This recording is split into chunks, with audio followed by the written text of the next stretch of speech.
بسم الله الرحمن الرحيم. نقطة مهمة جدا في المسائل المركبة أو المسائل اللي بيبقى فيها أكتر من طريقتين. أول حاجة أنا أول طريقة هشوفها هبدأ أحل بيها على طول ما فيهاش مشكلة. طيب بعد كده لما أجي أبدأ أجيب الطريقة التانية، أنا ببدأ آخد الناتج بتاع الطريقة الأولى وأبدأ أستعمله كإنبوت للطريقة التانية. لما أجي أحسب الكومبريشن ريشيو ليه، مش هحسب إن هو هيبقى 8، أنا هحسب السايز أفتر كأنه هيبقى السايز بيفور. بمعنى إيه؟ بمعنى مثلا ان انا عندي هنا في المساله دي اليونيفورم كان عندي الكومبريشن ريشيو ب4 وانا عندي السايز بيفور 8، هيبقى السايز افتر 2. يبقى انا لما اجي بعد كده احل الهوفمان هيبقى السايز بيفور عباره عن 2.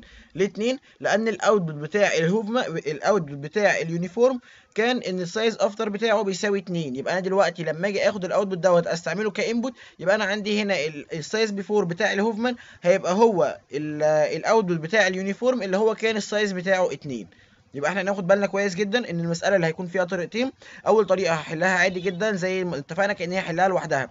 بعد كده لما اجي احل الخطوه الثانيه، كل اللي هركز فيه ان انا لما اجي اخد الانبوت اللي هو هيكون الاوتبوت بتاع الخطوه الاولانيه واخده كانبوت للخطوه الثانيه، هستعمل السايز الجديد بتاعه اللي انا طلعته من الخطوه الاولى اللي هي سواء كانت اليونيفورم او اي طريقه ثانيه.